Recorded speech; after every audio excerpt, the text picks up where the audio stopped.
Manusia suka merumuskan hal-hal menjadi teknis, kristalisasi. Agama pun dikategorikan harus mampu menjawab siapakah Tuhan atau penguasa, life and afterlife, moral dan kebenaran, serta tata cara ibadah. Selain memiliki umat atau penganut, tentunya. Namun, dari 4.200 keyakinan yang pernah ada, baik yang layak maupun yang tidak layak disebut agama, apakah orang mempertanyakan, betulkah yang ini? Siapakah pencipta yang sesungguhnya? Ini jauh lebih mendasar daripada pergulatan agama.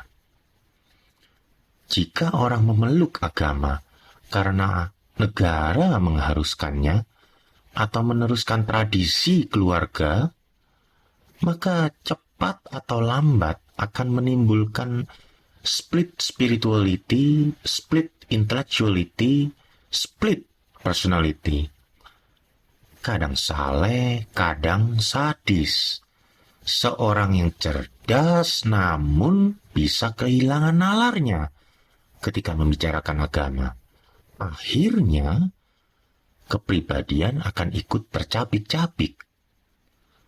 Karena keagamaan seperti ini dasar bijaknya tidak jelas. Coba ditanya, lebih besar mana? Tuhan atau universe? Meskipun dua-duanya dipercaya tak terhingga, dan secara umum dalam tanda petik tak tersentuh, namun jawabnya Tuhan lebih besar. Simple, pencipta pasti lebih besar daripada ciptaan.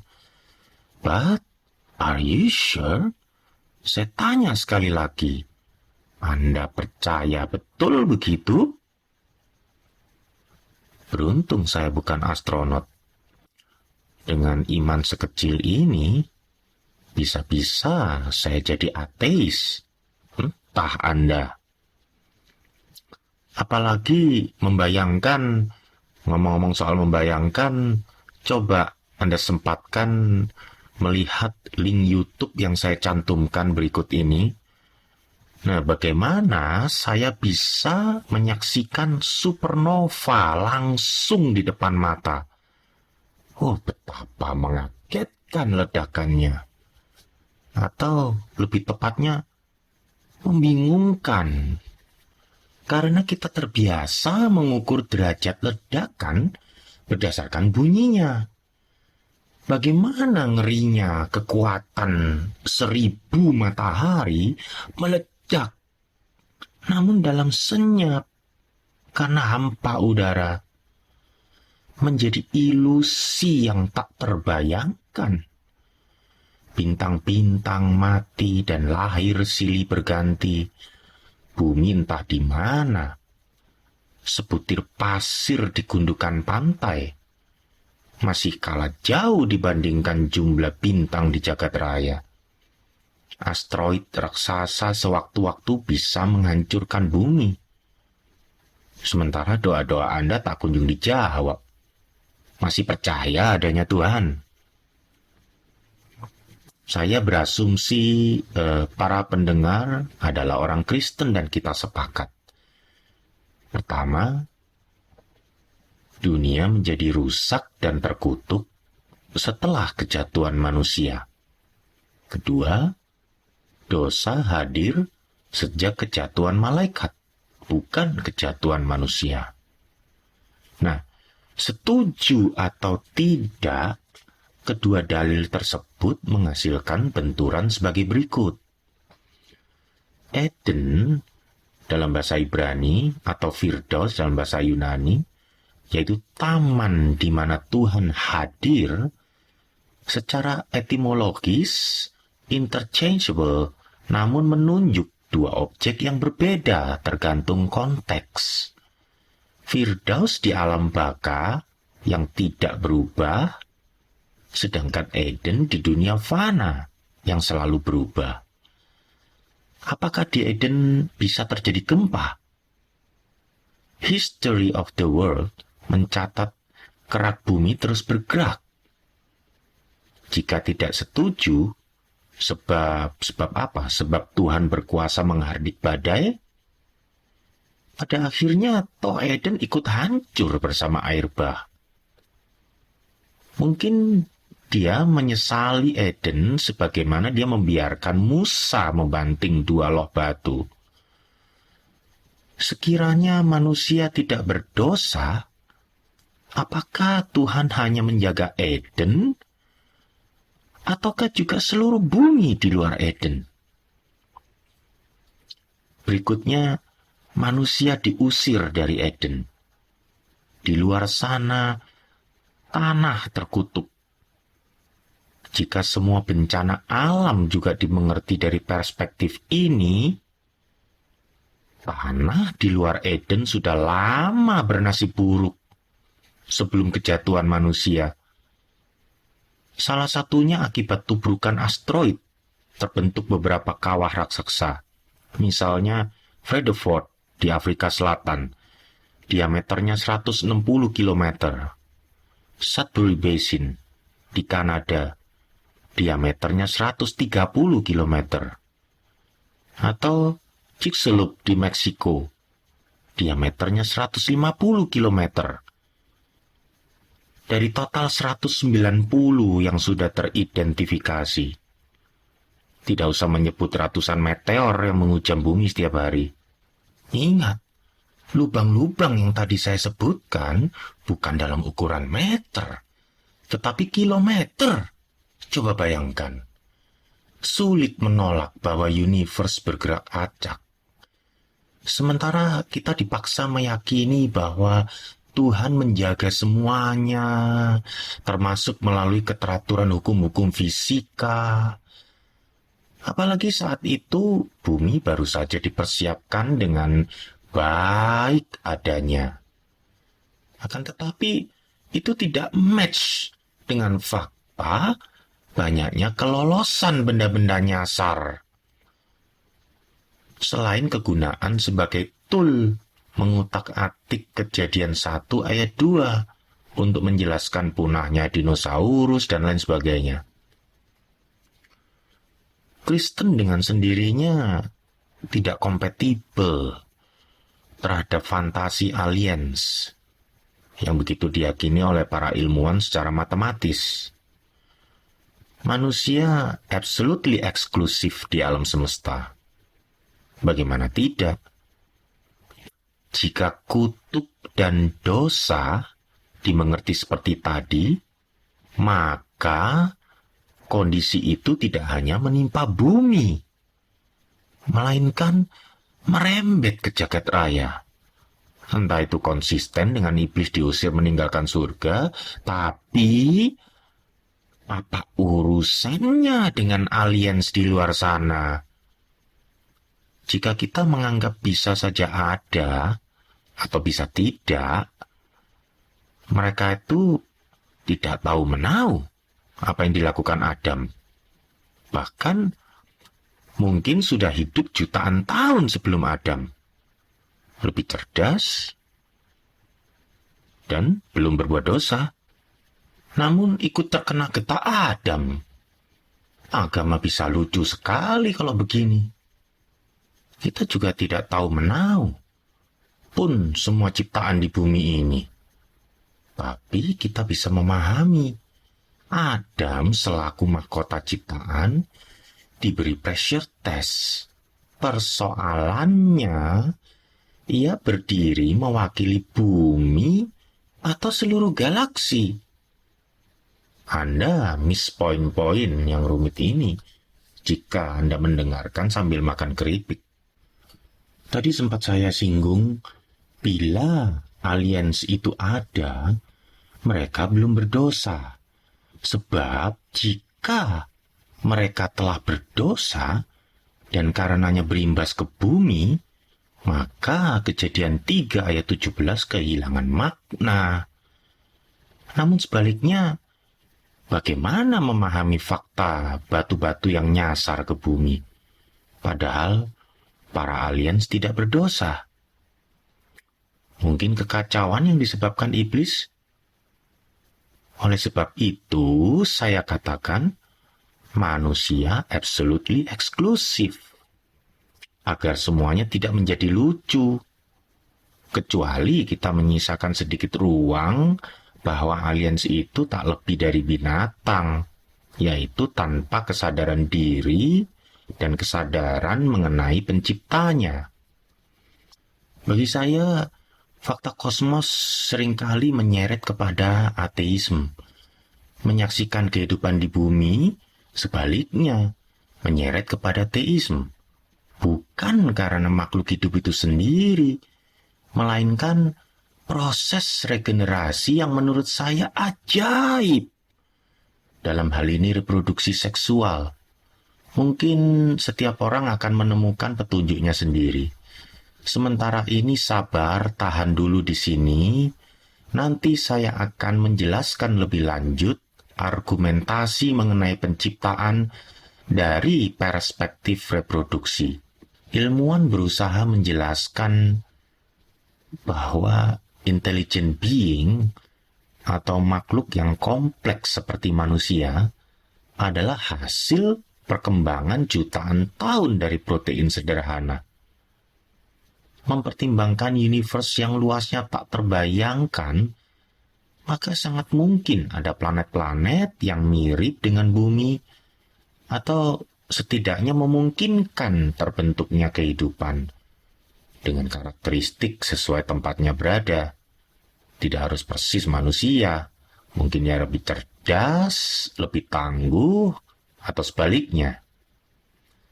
Teori ini sangat digemari Hollywood dan kaum rasionalis. Agama tidak punya tempat di sini. Semua agama membicarakan makhluk yang kompleks, yang muncul serta-merta atas inisiatif Sang Pencipta.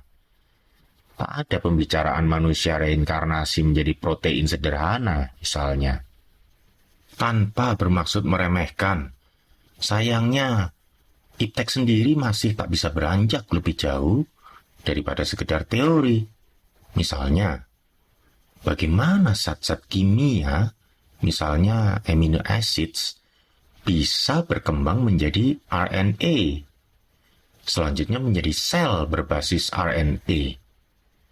Bagaimana RNA dalam tanda petik memilih informasi, menyimpan, dan terjadinya replikasi RNA di dalam sel-sel primitif tersebut. Yang lebih sulit daripada runtutan rumus-rumus teknis, pembuktian di laboratorium, adalah bagaimana mengemas probabilitas ke dalam alur cerita, agar seluruhnya menjadi teori yang masuk akal. Jika agama dianggap tidak masuk akal, ilmuwan akan menanggung malu bila teorinya juga tidak masuk akal. Mereka sendiri terjebak dalam probabilitas yang sifatnya acak. Robert Shapiro, profesor kimia dari New York University, mengatakan belum ada nukleotida, yaitu unsur pembentuk RNA, jenis apapun yang dihasilkan dari eksperimen kilatan listrik atau yang ditemukan dalam penelitian meteorit. Lebih jauh ia menyatakan bahwa peluang acak terbentuknya sebuah RNA yang bisa mereplikasi diri dari zat-zat kimia dasar kehidupan sedemikian kecilnya sehingga kalaupun sampai terjadi, bahkan sekali saja, dimanapun dalam jagat raya ini, hal itu dapat dianggap sebagai keberuntungan yang luar biasa. Dengan kata lain, baginya mustahil. Padahal saya bertanya-tanya, bagaimana menjelaskan evolusi sepasang reproduksi seksual, jantan dan betina, pria dan wanita, di mana informasi genetik terpecah. Sebagian di bawah sang ibu, yaitu telur, dan sebagian di bawah sang ayah, yaitu sperma. kemudian menyatu ketika menemukan pasangan dari spesies sejenis. Apakah protein primitif bisa berevolusi hingga tahap seperti ini? Tidak perlu bicara manusia, bicara sampai tahap lalat saja. Reproduksi seksual memerlukan pembagian informasi yang lengkap proporsional.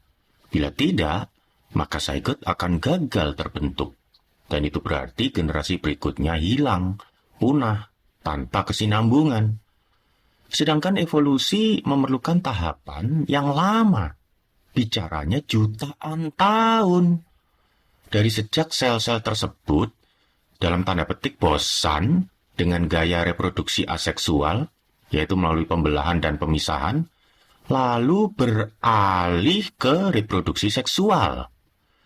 Bagaimana menjelaskan peralihan ini? Yaitu kedua gender harus ada, lengkap dan serta-merta, ya, karena tanpa penggabungan informasi yang utuh, maka generasi berikutnya akan gagal terbentuk. Sementara organisme tersebut menjalani proses yang lama. Ya, evolusi kan bukan bicara 1-2 hari, sekali lagi, jutaan tahun. Namun, tetap eksis. Bagaimana ini? Sejak dulu, pertentangan ini membingungkan para ilmuwan. Sebagian organisme memiliki fleksibilitas ganda, yaitu seksual dan aseksual. Di dalamnya termasuk golongan hermaprodit yang sanggup melakukan self-fertilization atau disebut autogamy. Sedikit catatan soal ini, yaitu keturunan hasil reproduksi aseksual sepenuhnya mewarisi ke induknya. Dengan demikian, variasi spesies kurang berkembang. Adaptasi lingkungan dan pertahanan diri, misalnya terhadap penyakit, biasa mengandalkan genetic mutation.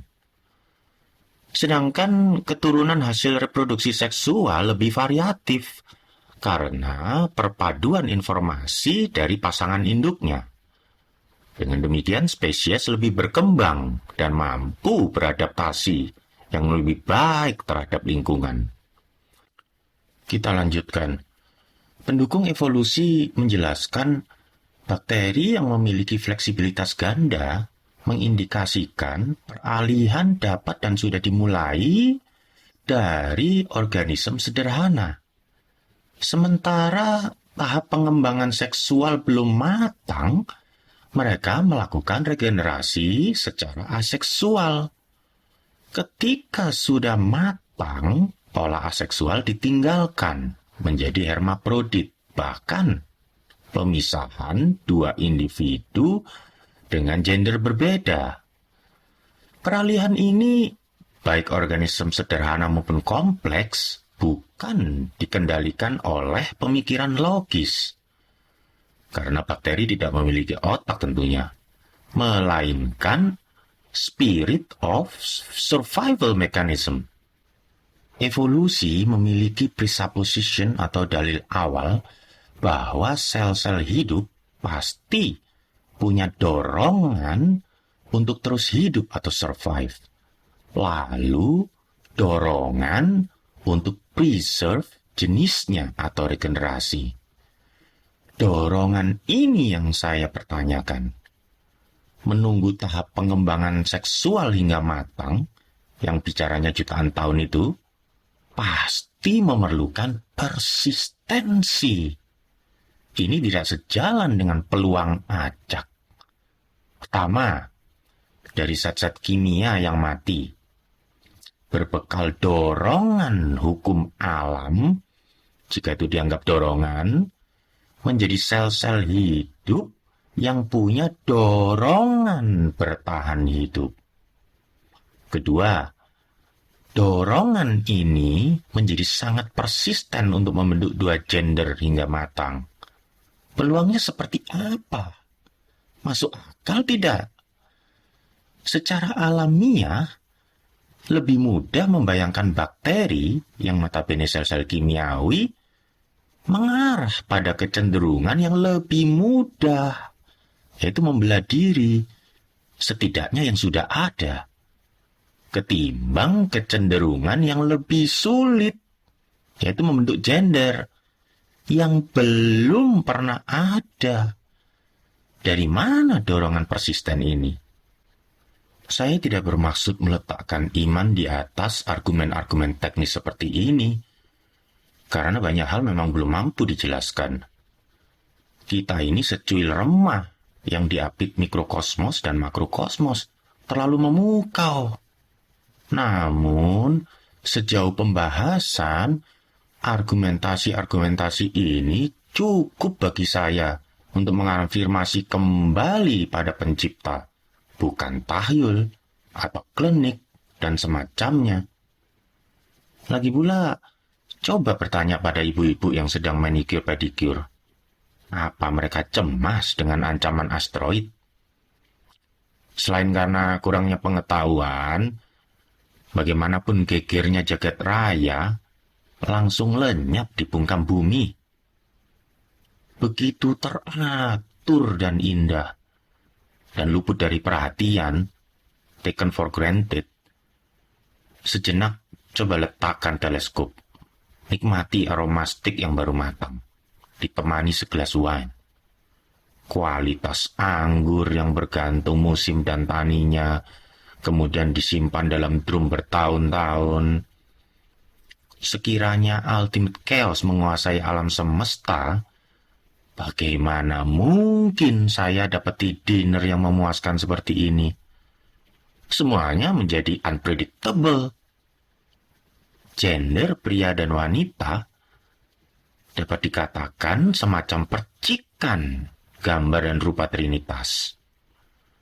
Pengertian gambar dan rupa kita, yaitu Kejadian 1 ayat 26-27, sebagaimana buku-buku teologi menjelaskan, terutama menunjuk kepada atribut-atribut manusia, dan memang demikian. Gender tidak spesifik mencerminkan gambar dan rupa Trinitas, karena juga terdapat pada hewan dan tumbuhan, misalnya putik dan benang sari.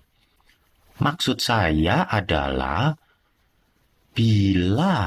perhatikan, bila pencipta bukanlah Trinitas, maka tak mungkin manusia sebagai mahkota ciptaan dikaruniai gender. Reproduksi umat manusia kemungkinan besar aseksual. Ada sedikit catatan mengenai pencipta yang bukan Trinitas, bisa monoteisme, yang mutlak tunggal, bisa politeisme. Namun saya hanya membahas agama-agama yang berdasarkan wahyu. Superioritas epistemologi atau validitas asal-usul pengetahuan yang berorientasi wahyu bisa dibaca pada buku misalnya An Introduction to Systematic Theology oleh Cornelius Van Til, dan semuanya monoteisme. Dengan demikian kita bisa kesampingkan politeisme dari pembahasan seputar patron ini. Ini bukan soal mana yang lebih gampang. Bagi Tuhan semuanya gampang. Sekalipun ia punya gagasan tentang gender, kita asumsikan kecerdasan dan kreativitas tak terbatas. Namun, apabila dirinya mutlak tunggal, dalam hal ini Unitarian, bukan Trinitarian, maka ia akan membuang gagasan gender itu. Pencipta pasti menyelesaikan mahkota ciptaan, dalam hal ini manusia, sesuai patron terbaik.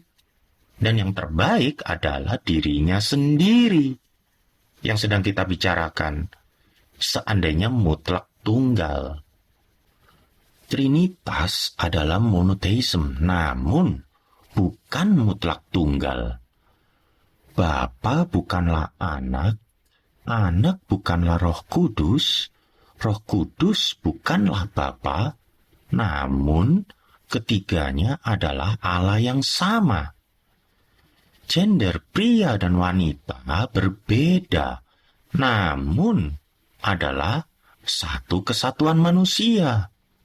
Sekali lagi, gender bukanlah asosiasi Trinitas, sebatas bayang-bayang saja. Karena Trinitas bukan terdiri dari Anak, Bapa, dan Roh Kudus. Satu kesatuan tadi bukan berarti pria atau wanita itu setengah manusia. Keduanya sepenuhnya entitas manusia, sederajat.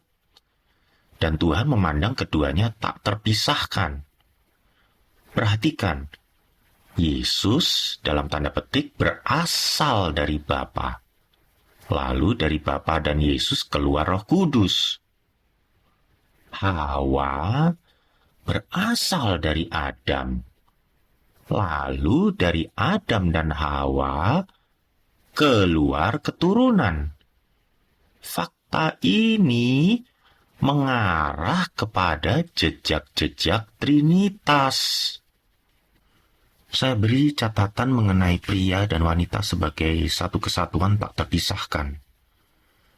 Kita akan dihadapkan pertanyaan sulit. Bila Adam menolak buah yang disodorkan Hawa, apakah secara konsisten keduanya tetap diusir dari Eden? Ya, sebab menurut Ordo, perintah diberikan kepada Adam. Demikian juga pertanggungjawabannya. Adam menerima atau menolak sudah tidak relevan lagi. Rasul Paulus menekankan, lagi pula bukan Adam yang tergoda, melainkan perempuan itulah yang tergoda dan jatuh ke dalam dosa. 1 Timotius 2 ayat 14 dan 2 Korintus 11 ayat 3.